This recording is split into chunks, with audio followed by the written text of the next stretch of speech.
life, and much more. Catch up. Another guest almost. Thank you for having why we sort of wanted to do a podcast in Norway from Sri Lanka. Realized that I was old as it did, and adoption has turned out to be hectic lately. I will like, when did you? So you said you mentioned conversations, and it doesn't feel normal. Me and my adopted brother, I could have been a mixed race. Dark-skinned people in town as well. I have that conversation pretty often, I will say. Norway is that my adopted open for culture and new interesting. Say that side of the family has been way. What was that experience like? Racist slurs, or they were just like pressing. I realized over the years, but then it was also this come back home and tell my parents about to skip school. So, and my teacher 3 years. Oh wow. Could last for a month and lonely for a while, and a few times now everyone is out. And had he handled it differently, or he was more Tamil in town because big with Tamils by the colonized football skills, while I tried to find more peace in it, forced me to be so different from my it was different movies Toll of Norway has been watching, telling me like, oh, come and see a lot of their behavior. It's actually interviewed and into embracing, force them to that with is pretty used to speak about their adoption and be assimilated into a white system because it wasn't my legal name. See how it affects them to think that they're people of color and always it's really complex. Of yourself. And the problem is that the years of I refuse to be. Do you find that it becomes easier to different way than I've seen before? And it's not weird for me that they're not thinking about the fact that a black guy can be called John Smith and embracing it because it was given to his family by slave masters. And that's why I refuse to be put into that white category and identity now. And by embracing my Desi culture and African culture and personality, I think I sort of found peace with realizing that, okay, I've been raised in a white system by white people in a white town. Of course, I experienced racism because I was never meant to be here in the beginning with. So I look less on the system now and trying to force them to change. I just create a safe space for me and my friends and people I care about, and I will just live beside them and welcome them to join us. But I'm not going to be shooting bullets anymore. I just want to create the bridge and create a safe space for people to learn about their history, even white people, to just learn about slavery from the books that they should be reading and not what they are taught in this educational system. So I just want to create a better place than to expect our society to do it for me, because racism happens, and unfortunately I have had experiences with my half African, my son has an African background as well, and he has had his experiences and he's 8 years old, and I wish the school system was different, but just teaching him to embrace his culture and embrace his personality instead of him trying to fit into a white system has helped me a lot with my healing process, because I no longer look for acceptance. I have accepted myself. Yeah, I was literally going to ask about your parenting in terms of like, because you know how we're taught something in school, but because of, you know, the knowledge that you have, I feel like your parenting at home is very different to what, you know, the school is teaching. Because I feel like, I mean, I think it's with all of us, like what we're taught in history is a small lens of what, you know, the picture is. Yeah. And as we grow, we can see what we were taught was not what we should be taught, basically. Exactly. And that the resources for teaching us this should be criticized, because well, the first book that I was reading in second grade was Anne Frank's diary. And I remember that my mother was, my adoptive mother, was encouraging me to look into her story, because she always felt like we were a bit of the same person, of looking at the world differently when asking the uncomfortable questions. So she always wanted me to have role models where my personality was welcomed and embraced. But then I grew up with missing role models that was giving me the reflection of myself. So now when I parent, I want him to see himself, and I want him to feel comfortable in his own skin, which is why I read books for him with Maya Angelou and other African role models and Desi role models that most people don't look at. Everyone look at Martin Luther King, etc., etc. But I want to teach my son about the people that Brown History Month, Brown History page and Black History Month is welcoming forward, and all the small stories that we haven't heard of, the people that was living in hidden areas in Pakistan and doing an amazing job to help people during the war. And I want him to know all these characters that we leave out of our history books. Because he is taught about this white history man at school, and I'm not having it. They're not his role models. Yeah. No, has it been hard to do the research into that, or is the information available? It's just a case of researching and reading? Yeah, I think it's all about being willing to do the research, which is something that parents and we as people find very hard sometimes. But I do think that putting up a research list and resources list will be necessary for people to teach their children, and that's what I'm looking into. I want to make it more available and just make people aware of it, because if it's available, then people will actually teach their children. But I feel like history is repeating itself because people are lazy. Yeah, I think that's what it comes down to. No, that I totally understand, because when you were mentioning about the BLM movement, around that time I was trying to find resources for my little sister, who's also 8, to try to explain this to her, because I feel like when something like this is going on, it has to be taught the right way, and you don't want to say the wrong thing or give your perspective.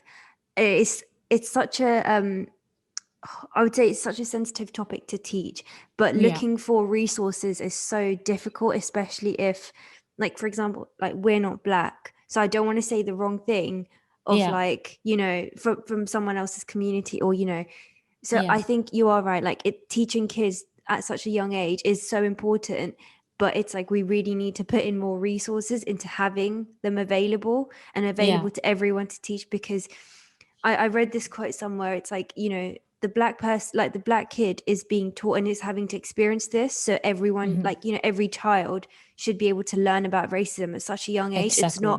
It's not a thing of, you need to, it's, it's like an adult topic. It's not, it should be ingrained from when they're really young. Yeah. Exactly. And I do think that people are so concerned about not traumatizing their own child that they're traumatizing other kids. Yeah, so they are not doing them any favor by leaving the history books out, because most of the kids that I'm surrounded by do not know about Black or Brown history, which I find very problematic, because they're only taught white history from a white perspective. And then they grow up and they realize that the world is different. And as my brother said during the dinner table one time, as my brother said around the dinner table one time, he looked at my father and he was always saying that, I see the world through your eyes. I don't see it through my own eyes. So now I have to find out myself. But then I felt like he was too lazy to look into it, while my parents know that I have never seen the world through anyone else's eyes, because I made them open their eyes and realize that they were forcing me to be someone I was not meant to be. So it's more easier for me to have this interest into looking into history books and whatever, but I refuse to learn more about white history. Whenever people are asking me about years in history, white history, or stuff that happened, I probably don't know, because even during school, I just didn't have interest for it, which is why my teacher started to give me history books with brown history, because he realized that I was not having it. So I think it's a lot easier for children to learn about the subject that is relevant for them, which is why I want my son to make it which is why I want to make it relevant for my son. Yeah. And now he's more interested in it, because we have spoken about the colonization time in Sri Lanka, and by being honest with him about the colonization period, he realizes what British people have been doing to Sri Lanka and people from Netherlands. So the white hate that I might create in him hasn't been because I have been in his face saying that white people are awful. It's because he actually know the history. Yeah, I really admire sort of your well, I do get a lot of criticism on raising my children this way, so not everyone is too fan of it. Well, no, I think, like, honestly, from being brought up, like when I moved into England, the first things my dad said to me was, "You're this color, so you will always have to work twice as hard." And if at that age you're being taught that, or loads of other kids are experiencing racism at a much younger age or worse experiences, then I think educating kids, it's kind of like you kind of have to, like, it's your responsibility. exactly. Really. Yeah, and you're not being lazy by not teaching You're them. being really proactive, actually. Yeah. And he's going to learn about it anyway, so it's better that he is able to ask the questions than for him to realize that it's all about the safe space. And I do think that people are criticizing it because they haven't been able to have the safe space. And I do say a lot of stuff at home that people shouldn't quote me at, because I do have white hate sometimes. And I have to deal with it all the time, because I don't look at my friends through those eyes, but I do think that they benefit from a lot of stuff through history that they're not acknowledging, which is making me angry. Like whenever they repost a post about police brutality or racism in Norway or whatever, and then they go back to their own lives and live a peaceful life. And I know that my son might go to school and experience racism, and they're not having the conversation with their children about race. And it does make me pissed off. I have been sitting down with white parents and addressing it multiple times, but they're also naive, and they're also part of a system and been educated in a white system. So taking my hate out of them don't make anything less relevant, but it's hurtful that our children have to face such problematic behavior, and their children can live in a safe world. From our previous conversations and from your piece that you wrote on Zedi Mamzel, you mentioned that at 20 you assisted around over 100 reunions.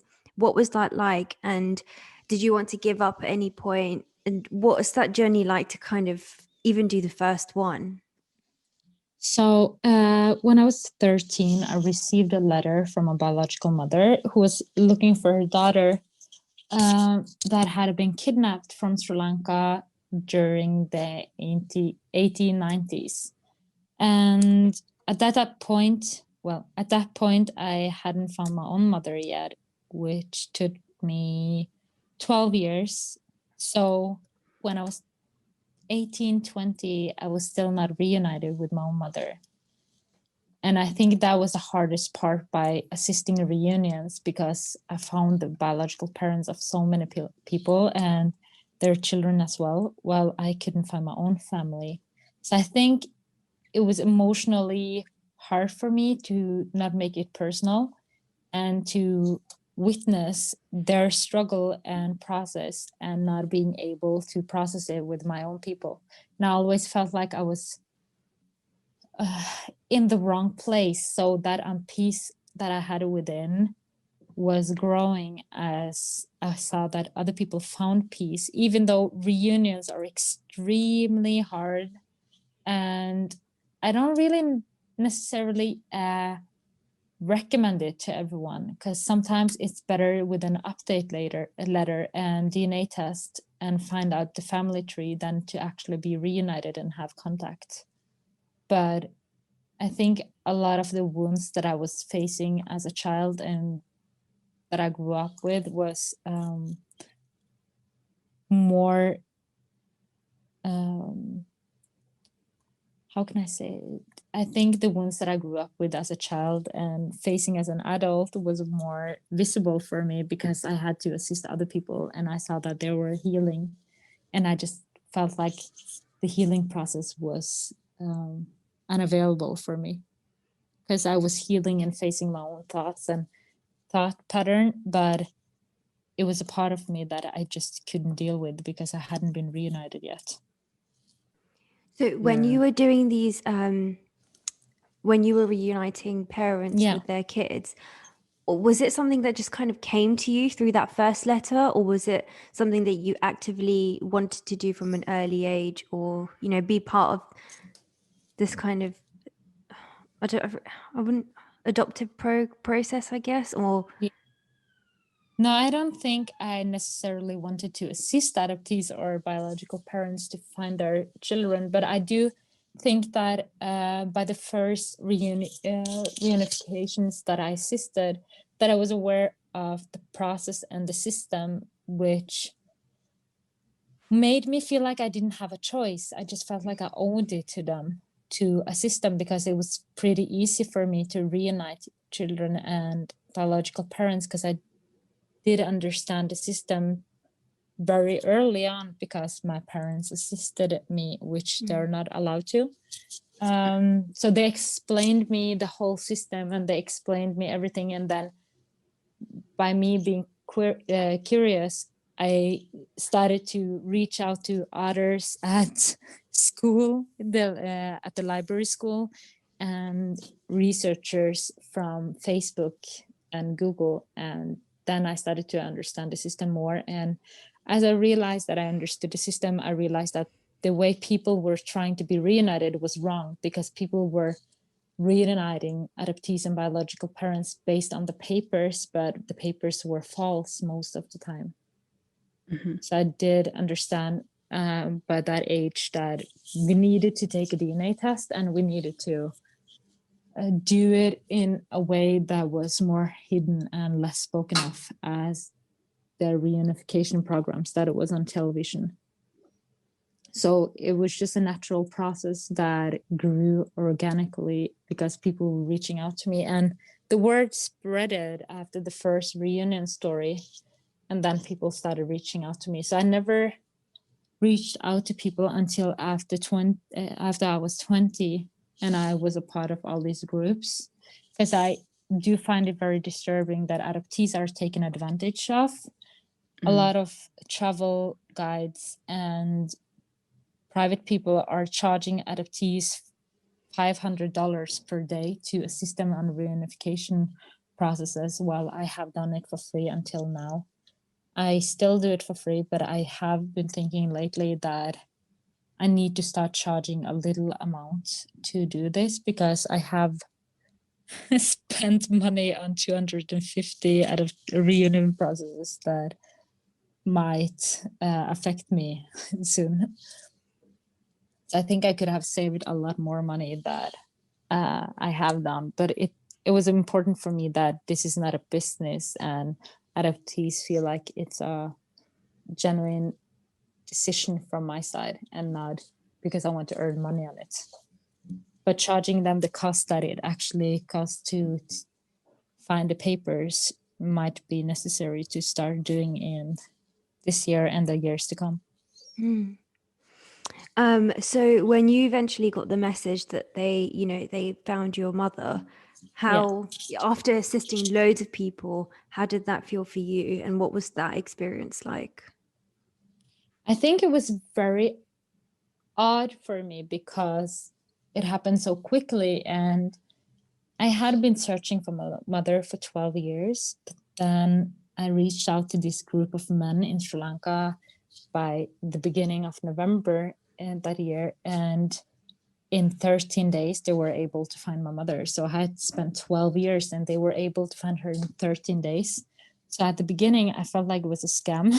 But then they started to take me through the process, and they always had me on the phone and FaceTime while they were researching the story. But then when they realized that I have a very ugly story, a personal story that is extremely ugly, then they started to hide information from me, which made me furious, because I've always felt like I was able to process this because I had been assisting adoptees and I had been aware of this since I was 7 and tried to find my mother, but they were hiding this information to protect me, which is something that I think people should stop with adoptees. If they get to know the adoptee, they should know how much the adoptee is able to process. And I think this is why one of the first questions that I ask adoptees that I assist is if they have a therapist they can process this with.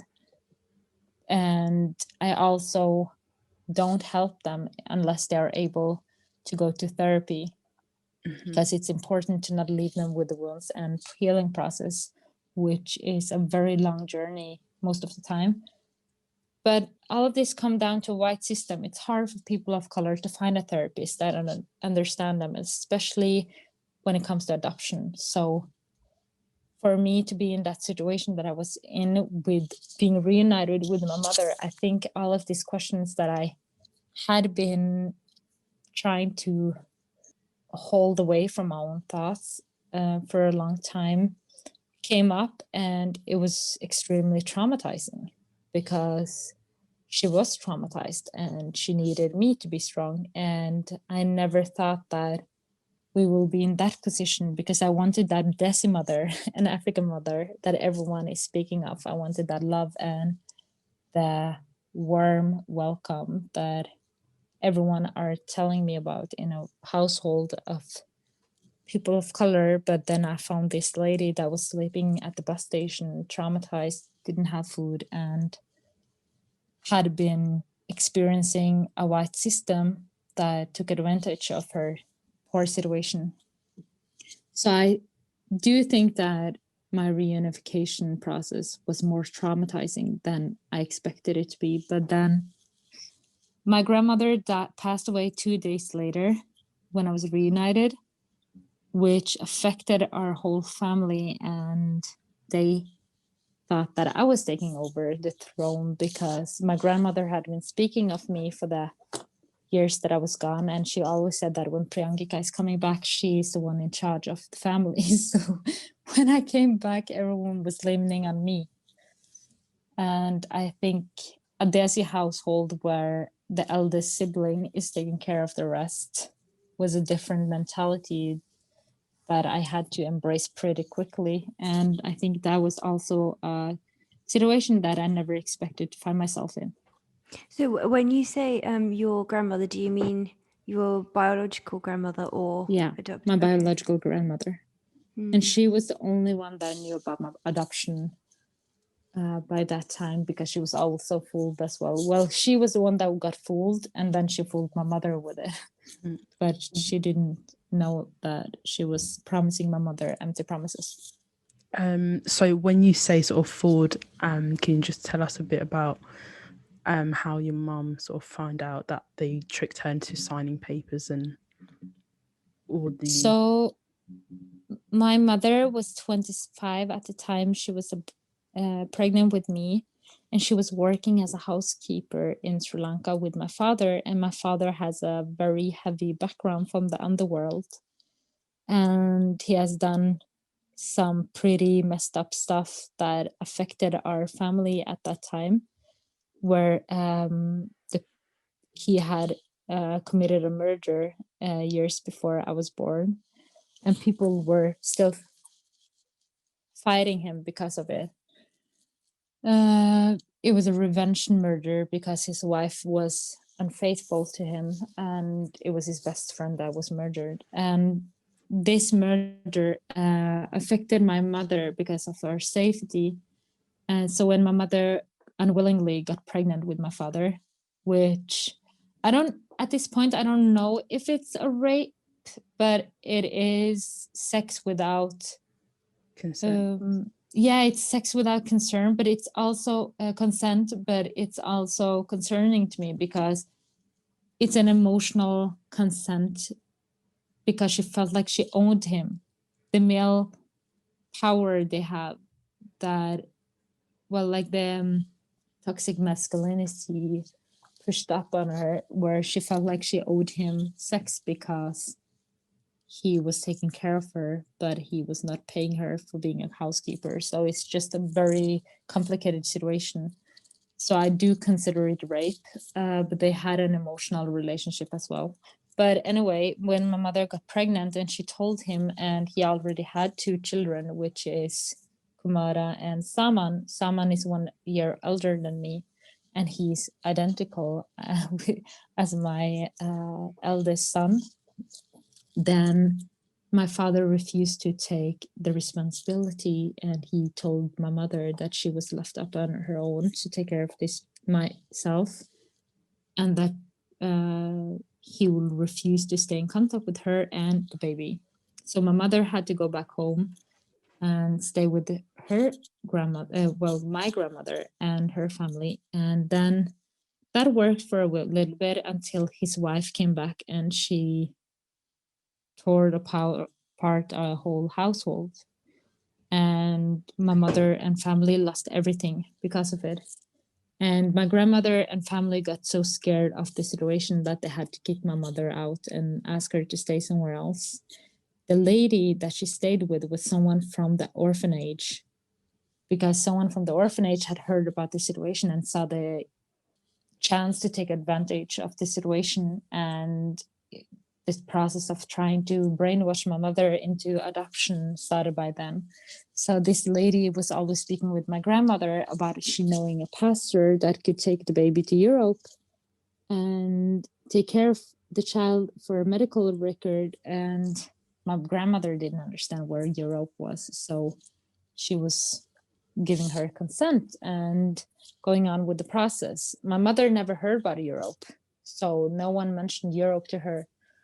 And my mother gave birth. She refused to give me up for adoption. She went back to my father's household to have him take us in to take care of us. But this was after my mother experienced the system in adoption, because during the 80s and 90s and 70s, because during the 70s, 80s and 90s, a lot of doctors and midwives stole children at the hospitals in our countries. And my mother experienced that twice as well, that the doctor and midwife tried to steal me twice. And she got me back. She went back to my father's household and asked him for any help, and he refused to help. And then she didn't see any other chance than to go to the orphanage. And the lady from the orphanage took care of me with my mother for a couple of weeks. My adoptive parents came down after I was 13 days old. My mother went there when I was 8 days old, and then they went on with the adoption process. But then it's an acting court where it's privately done without the probation office and the system involved. So it's a fake court where they falsified documentations with legal stamps and legal lawyers. And it's a black market where everyone earns money, but you don't register the adoption process. So I went to Europe with my adoptive parents. They had no idea, but then it turns out that I was never adopted. And my mother thought that my adoptive parents were volunteers from the Red Cross living in Sri Lanka, and that she will stay in daily contact with me and come and visit.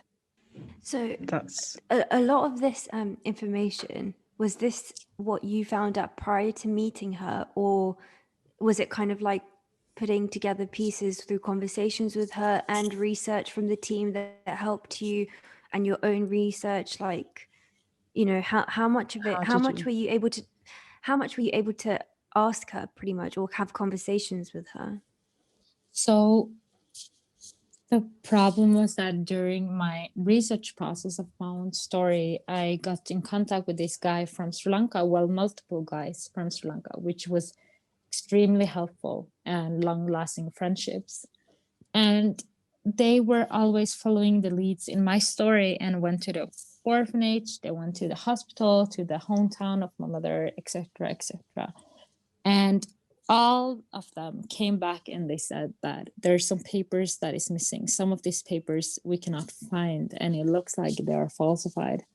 And I always assisted adoptees during that period of time, so I knew about false documentations, and I'd already researched a lot on baby farms and acting mothers, which is baby farm is a place where they used to put couples where they created babies to sell them to Europe because there was not enough babies willingly given up for adoption. So they created babies instead, and then they falsified their documentation and paid women to give them up for adoption. And the women didn't understand what they were doing, and they were fooled into thinking that it was for the best. But it's a very complicated thing on the black market.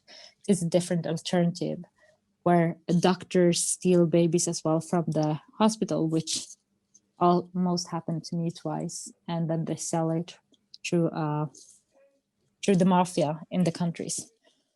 But what happened in my story is that I found out that something might be odd with my papers, but I never thought of it as a false adoption. So I always thought that it might be false documentations, which sucks, but I did have a Sri Lankan passport. I did have a Norwegian passport. I had a court documents. I thought everything was normal because my adoptive parents always told me that they were given a choice by paying more and then getting a faster court case, but then they wanted to do it legally, so they refused to do it. So when I found out after being reunited that something was odd with my story, and my mother kept on saying that I was supposed to be in contact with you and no one told me where you were. And when I came there for my rights and everyone told me that I had rights, they were going to give me money to build up my life so you could come back home, Priyangika, then I realized that people had taken advantage of her and that she was a victim of the system, and that it might be more to the story. And then I started to speak with my mother about my father, and she refused to speak about my father for a very long time. So we were reunited for a couple of years before I found out the truth. But it wasn't until she almost passed away, that I sat down with her, and we had all these fights between us because she didn't want me to be in contact with anyone from my family because they abandoned her during that time, but she was obviously in contact with them now. And I told her that I had to choose my younger generation to help them out of the poverty so we could help the elder together, because I could not have all of this on my shoulders. But I looked at her and I said, there's something with my story that is not correct, and you have to tell me now, because I do feel like you owe me the truth. And that is a very European mindset, thinking that the elders owe us the truth of their traumas and the stuff that they have went through. When I look back, she didn't owe me anything. She could have been hiding this to her grave, and that's her choice. But by that time, it worked, and she told me the truth, and she said that you were never meant to go to Europe. I never knew that you were going to Europe. And as a Desi mother, my child is the most important thing, but I just didn't feel like I could take care of you because we were poor, because they were a middle-class family facing the fact that their finances had been coming to short, and had to change their environment, and now she was living in the consequences of it. So she was just trying to make me understand that her situation was not ideal and she wanted to take care of me but couldn't. So when I shared with her that I was never in Sri Lanka, because she was always trying to beat me because I didn't speak Sinhalese at the time. So when she was beating me, saying like, you're my daughter, the firstborn in the family, you should be speaking Sinhala because you have been raised in Sri Lanka. And I had to reveal to her that I was never in Sri Lanka. Then I realized that I forced her to face a trauma that she was never ready for. And she was already in a very mental ill place because of the traumas of the adoption and the sex without consent and the way society has been treating her afterwards. But I feel like sometimes I should have held the truth away from her and pretended that I was in Sri Lanka, because she went on a downhill by then that I think fastened up her death, because the doctor also said the same, that it was too much for her heart, and she passed away. I'm so sorry to hear that. And thank you for sharing, because it must be difficult. Yeah, most of the time it's not difficult to speak about, but I think right now it got a bit difficult because it was a second anniversary of her marking her death, 1st of January. So I think I'm in an emotional place now where I just miss her very much. Yeah. So when you were reunited with her, were you living in Sri Lanka with her for a bit then? Yeah, so I went to Sri Lanka for a couple of times before I started working as a model in Sri Lanka, and traveled down there very often. So I went to Sri Lanka like 4 or 5 times a year to work and to travel to see my family. But then I chose to move to Sri Lanka for a very long time and spend time with my mother and family. And that's the period where I think we were bonding the most. In 2015, 14, 15, when we were just able to spend everyday life together, and she was able to take care of my son Nishanta and get to know our family. And I do think that it was a lot of traumatizing stuff that happened by then as well for both of us, but it's also a period that I cherish very much. What has she ever spoken about, like what the reunion was like for her? As in, was she quite open with feelings, or was that something that you kind of had to just figure out for yourself?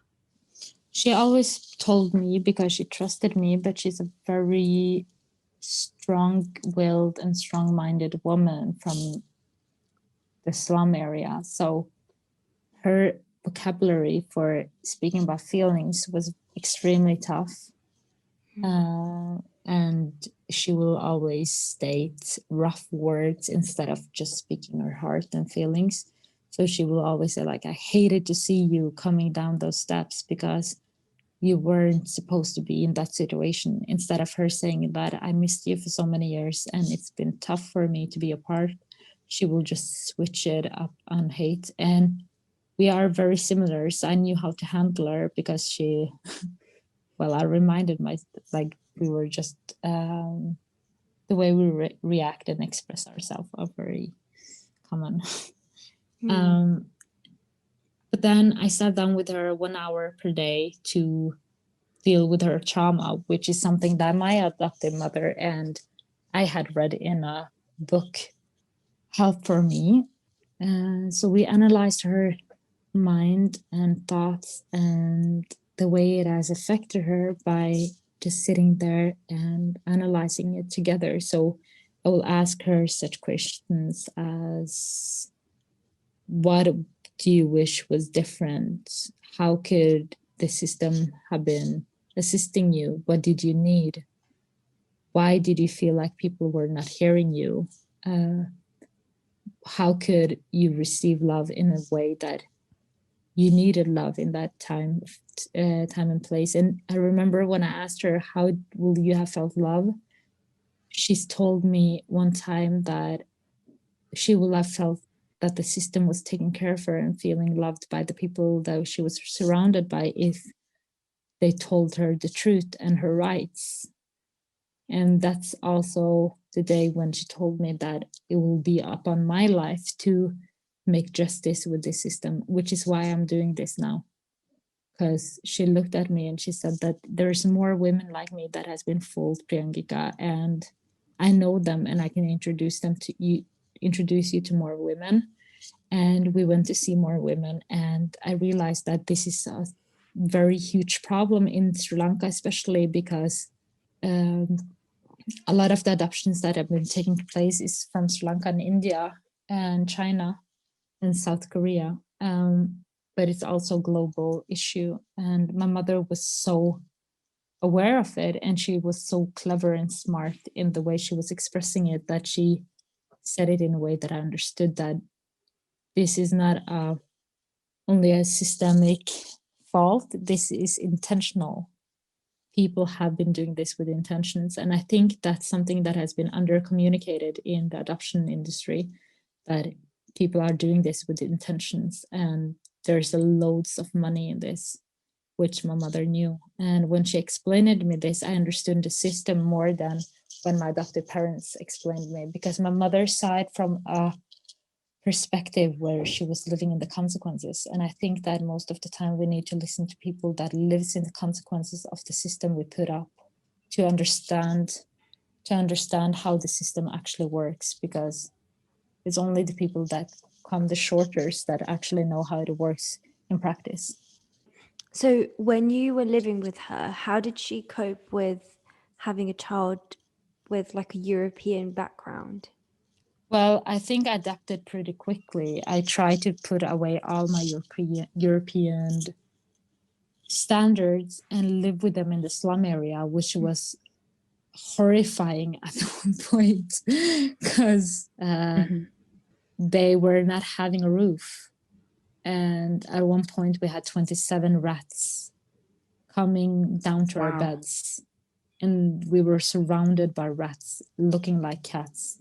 So I think my standards was confronted pretty fast, but then I also promised myself and the people that I was surrounded by in Sri Lanka to try to lower my standards just so I could get to know my mother's life. And I think I did it for her more than I did it for me, because I need to understand her life and welcome myself into their life instead of trying to make them think of Europe as the answer to everything.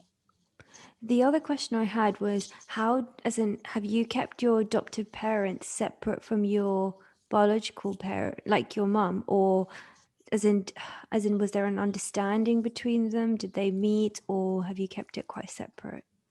So the first trip that I went for, my adoptive mother was supposed to come along to meet my biological mother. But when I look back, I'm very happy that I did it alone for 3 weeks with my son, which was terrifying. But my adoptive mother broke her leg at that point, and I went anyway.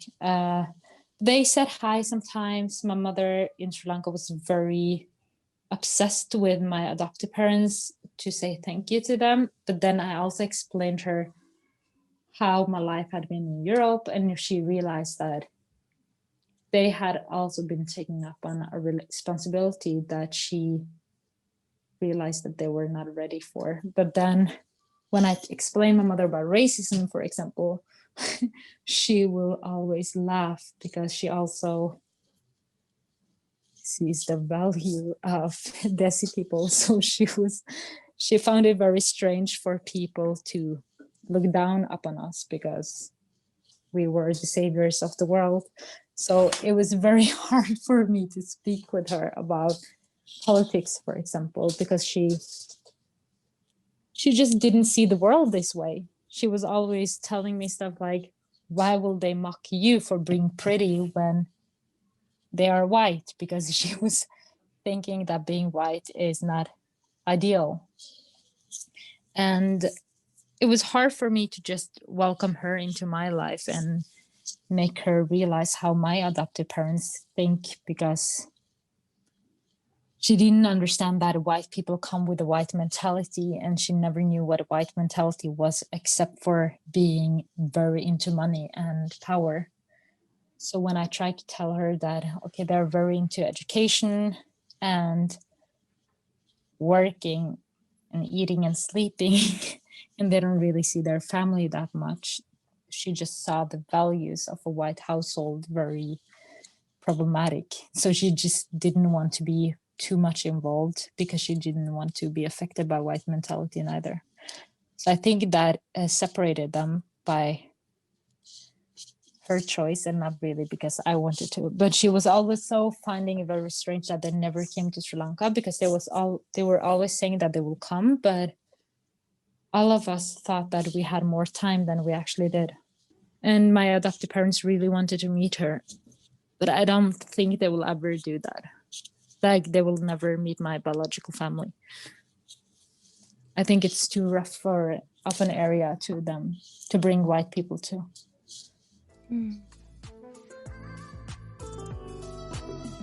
Thank you for listening to this episode. We hope you enjoyed our content. You can reach out to us on Instagram at zodi.mamzel and keep up to date with our latest adventures. Wishing you a wonderful day. Here's to you keeping your head up and winning. Lots of love, Zoli Mamzel.